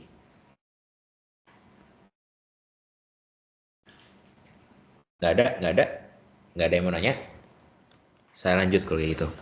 Kalau misalnya ada yang mau nanya, yang soal-soal sebelumnya silakan langsung aja, nggak apa-apa. Oke, kita masuk ke D. D itu kita disuruh apa sih? Explain how the LVDT works. Oke, jadi gini. LVDT itu komponen pentingnya kayaknya ini udah saya gambar, jadi lebih cepat. Nah ini jadi terlihat dia ada sumber sinyal AC, harus AC. Terus dia nilai AC, sumber tegangan AC ini dia akan membentuk kumparan. Ini adalah batang LVDT ya, dia bisa naik turun. Nilai LVDT ini bisa naik turun. Ini N-nya misalnya ya N aja lah, N bebas. Yang ini juga N, yang ini juga N. Jumlah N itu jumlah lilitan. Dan perhatikan kalau arah lilitannya AC ini, si AC ini, dia kan semacam ngelilit dari depan gitu. Set gitu. Jadi gini. Set gitu.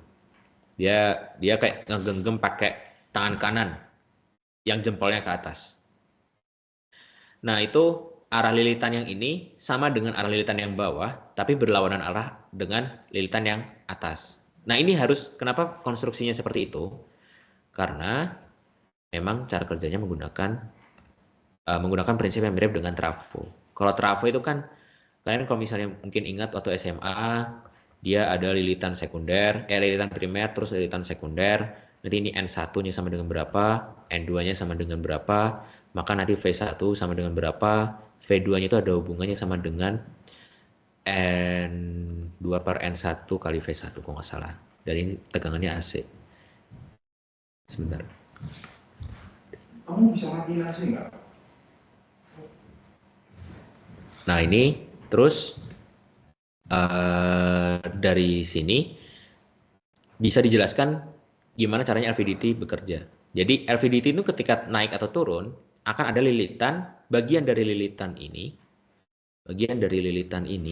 saya coba perbesar. Bagian dari lilitan ini tuh yang nggak kena sama batang silindernya, ketika batangnya ini turun ya. Jadi N-nya ini tuh akan berkurang, sementara N yang ini tetap. Yang ini tetap. Nah, ketika N ini berkurang dan N ini tetap, sedangkan kalian kan tahu, kalau di trafo ini, kalau arah kumparannya berlawanan,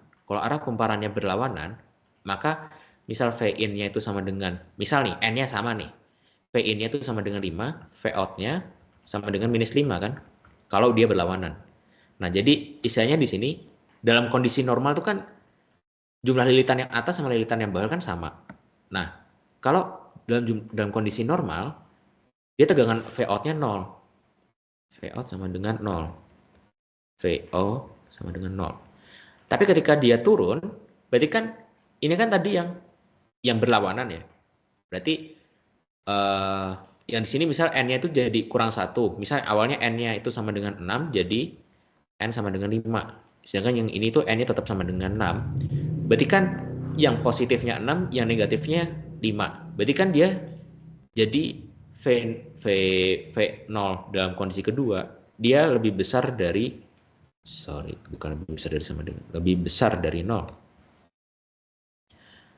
Dan begitu pula sebaliknya, kalau misalnya dia naik, maka yang sini N-nya jadi 5 atau N-nya sama dengan 3, tapi yang sini N-nya jadi 6. Berarti dia nanti jadi V0-nya jadi kurang dari 0 atau negatif.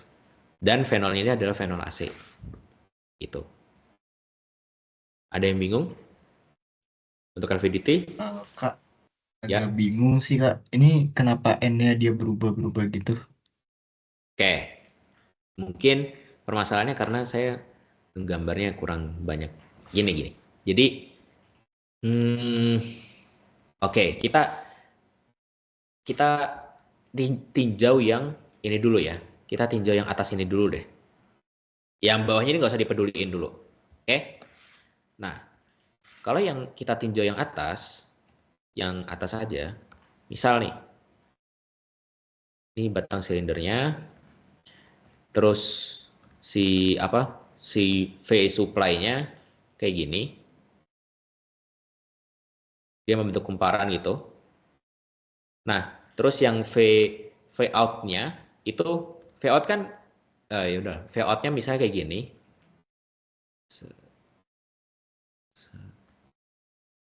Nah, ini misal 4 aja dulu deh ya, biar cepat gambarnya. Kayak gini. Ini kan kelihatan nih. Ini buat V out, terus nanti dia nyambung ke bawah. Terus nanti yang merah ini, yang merah ini dia nyambung ke sini. Ini V supply. Terus si batang ini sebenarnya masih panjang ke bawah. Nah, batang ini kita tarik ke bawah nih, ya kan? Nah, nanti akan muncul kondisi di mana si batangnya kayak gini, dia kan karena turun. Ini turun. Terus ini ya ini intinya V supply-nya sama. Ini. Terus yang yang kumparan yang ini, dia kan posisinya tetap. Nah, dia jadi satu kali muncul putaran gini terus. Nah, kayak gini kurang lebih ilustrasinya ya.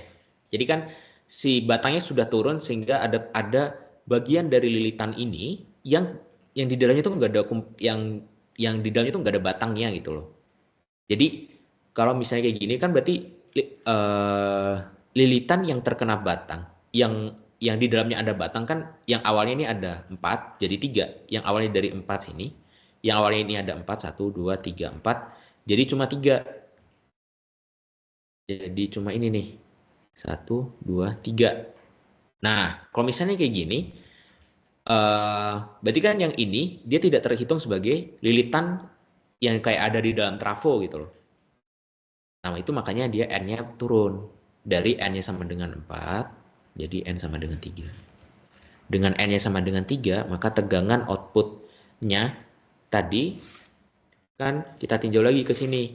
Misalnya tadi ini awalnya 6, berubah jadi 5, berarti kan turun. Yang sini kan 6, tapi kalau masih ini turun kan ini nggak berubah kan jumlah lilitannya. Karena semuanya kan tetap kena. Nah, kalau misalnya kayak gitu, berarti kan kecenderungan tegangan yang dihasilkan, kalau misalnya yang atas ini dia sebagai penghasil plus, tadi itu sebagai penghasil minus, yang di sini sebagai penghasil plus. Nah, berarti kan yang penghasil minus itu kekuatannya berkurang gitu karena N-nya kan turun. Nah, sedangkan yang penghasil plus itu kekuatannya tetap sama. Nah, ini analogi aja ya. Nah, jadi akibatnya si tegangannya itu cenderung menghasilkan tegangan yang positif. Positif ya. Gitu. Gimana? Oke Kak, Oke. paham. Oke, nice. Lagi yang mau nanya? Mau nanya Kak, Oppo. itu lilitan sama si batangnya tuh kontak atau enggak? Enggak. Enggak. Oke, kasih Kak. Oke. Weh, enggak dong. Soalnya kalau kontak nanti LVDT-nya nggak bisa naik turun.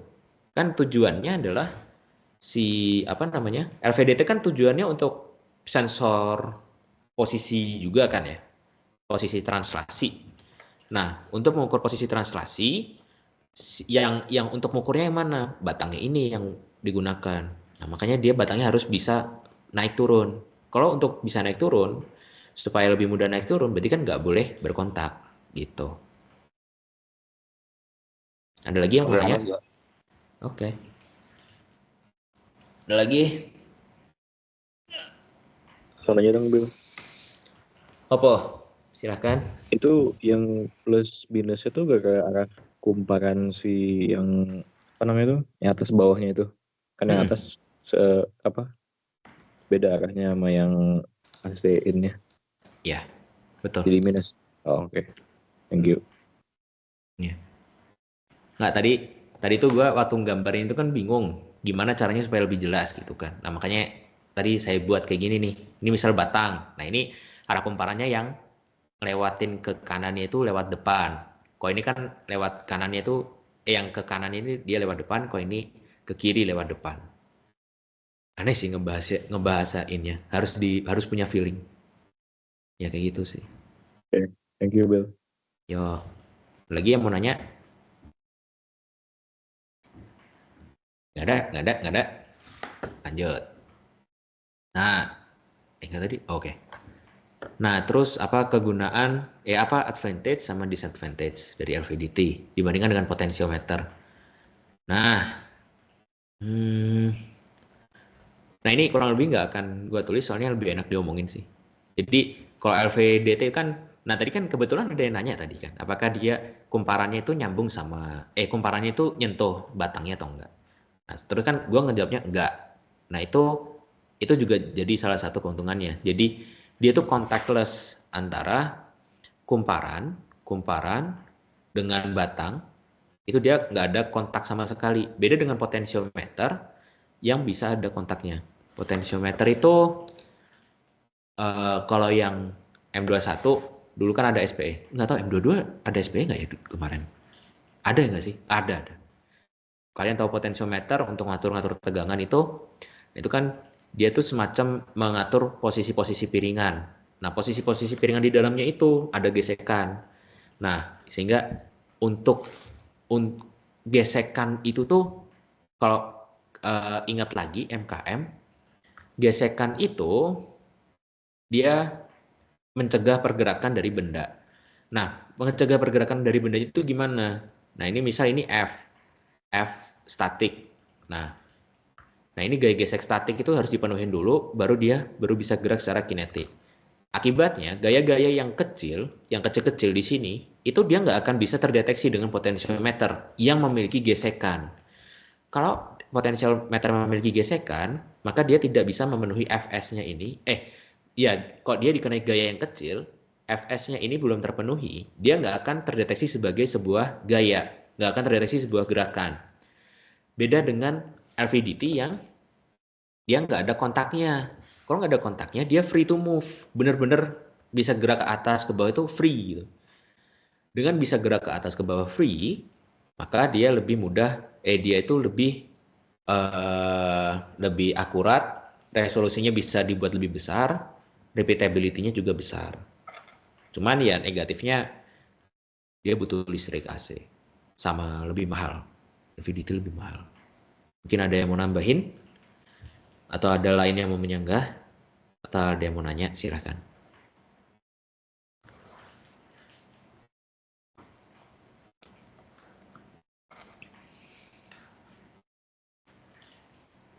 Kai.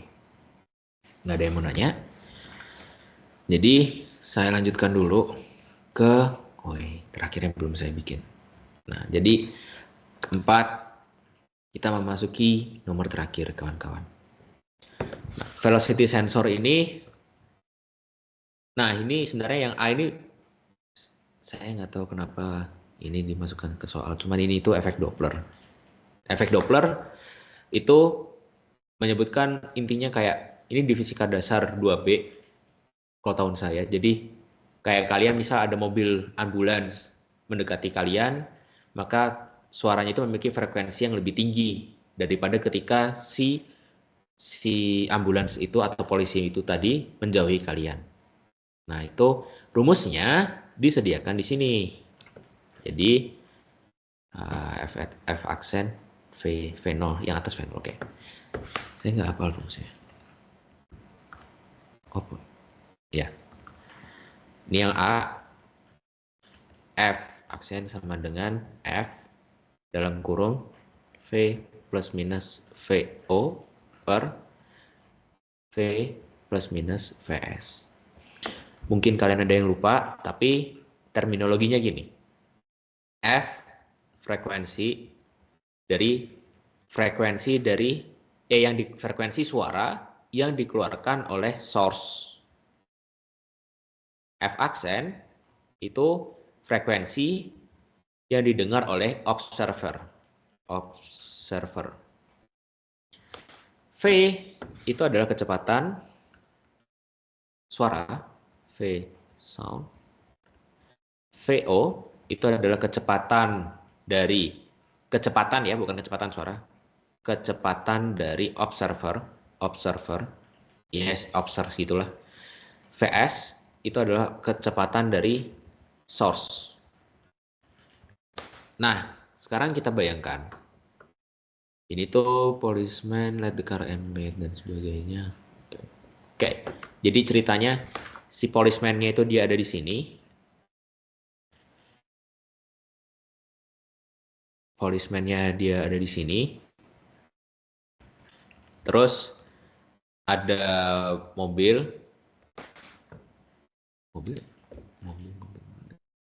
Oh ya, mobil dengan suara, dia mengeluarkan suara dengan kecepatan suara, frekuensinya itu 880. Kecepatannya dia, ini kecepatan suara yang dikasihkan itu, kecepatan suara itu selalu tetap biasanya, tergantung pada sifat udara. Kecepatan source, ini jangan fail sound ya, tadi udah ngasih V. Sorry. Jadi ini kecepatan suara di udara, phase source-nya terus 120 km per hour atau dijadikan ke meter per second dulu. Bagi 33 meter per second. Nah, ini. Nah, terus kita disuruh nyari frekuensi ketika dia mendekat sama misalnya F1, F aksen 1 sama F aksen 2. Ketika dia menjauh. Nah, ini kita masukin aja langsung. Cuman mungkin akan bingung di plus minusnya sini. Jadi untuk F aksen 1, berarti ketika dia mendekat ya. Kalau kita tinjau tadi kan policeman-nya dia diam, mobilnya yang bergerak. Berarti observernya V0 sama dengan 0. Jadi F1-nya ini sama dengan F dikalikan yang atas tadi itu yang observer, berarti dia ini cuma V per V plus minus V source. Nah, kapan dia plus, kapan dia minus? Untuk source, nalarnya gini, ketika source itu mendekati kita kan frekuensinya lebih tinggi. Berarti kan harusnya F aksen lebih besar dari F. Kalau F aksen lebih besar dari F, berarti kan butuh ini, si penyebut ya yang di bawah. Penyebutnya itu lebih kecil daripada pembilang. Artinya ini minus. Ini harus minus. Ini minus. Nah, sedangkan untuk yang F2 aksen ketika dia menjauh, berarti kan frekuensinya turun, lebih rendah. Berarti dia harusnya yang bawah itu lebih besar daripada pembilangnya. V per V plus Vs. Ini. Nah, nanti masukin aja sih angkanya. Nanti buat referensi kalian, moga-moga gue benar. Tuh untuk yang ketika dia mendekat itu 979 Hz. Ketika dia menjauh 799 Hz. Done. Ada yang mau nanya dulu? 4A?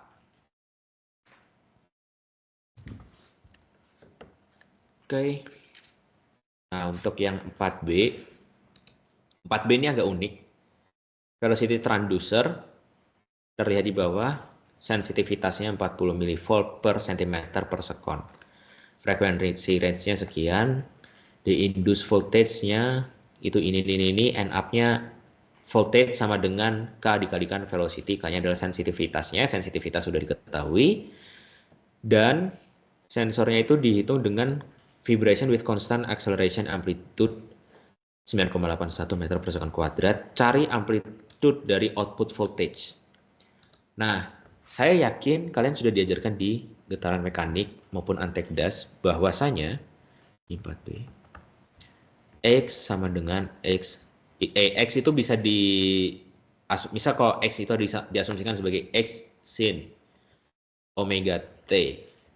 Maka V atau turunannya itu adalah omega X, turunannya adalah cos omega T. Dan A atau kecepatan itu adalah minus omega kuadrat X sin omega T. Maka dari itu kita bisa menyimpulkan bahwa A itu adalah omega V. Ini plus minusnya kalau untuk di sini abaikan aja nggak apa-apa. Dengan demikian, V sama dengan A per omega. V ini masih kecepatan ya. Nah, terus tadi kita juga dikasih tahu kalau tegangan itu adalah K kalikan dengan kecepatan. Artinya K dikalikan dengan A per omega. Sedangkan omega sendiri adalah 2πf. PF ya F. Nah, masukkan angka-angka tadi langsung. E sama dengan K-nya tadi 40. Oke, tadi itu sensitivitasnya masih aneh, nggak enak tuh. Karena K-nya kan tadi itu 40 mV per cm per sekon. Kita kalikan 1 volt per 1000 mV dikalikan dengan cm yang di sini 100 cm per sekon per 1 meter per sekon. Dengan demikian maka kita akan mendapatkan 4 volt per meter per sekon. Nah, dengan nilai ini kita bisa masukkan langsung ke E sama dengan 4 dikalikan dengan A-nya tadi 9,81 per 2pi F. Ketika F-nya itu adalah berapa tadi? 10 Hz. E-nya itu sama dengan 0,625 volt. F-nya sama dengan berapa tadi? 2000 Hz. E-nya sama dengan 0,00312 volt. Nah, ini hasil akhirnya. Ini amplitudonya ya, amplitudo dari tegangannya. Sudah. Jadi, barusan saya sudah melakukan UTS 2, IPEX lagi, Kortek lagi. Done. Selesai. Oke. Dan ngepas jam 9. Ada yang mau nanya dulu di sini? Bagian yang sini? Nanti file-file ini akan saya kirim kok. Ini tip ke Theo atau yang lain. Ada yang mau nanya dulu?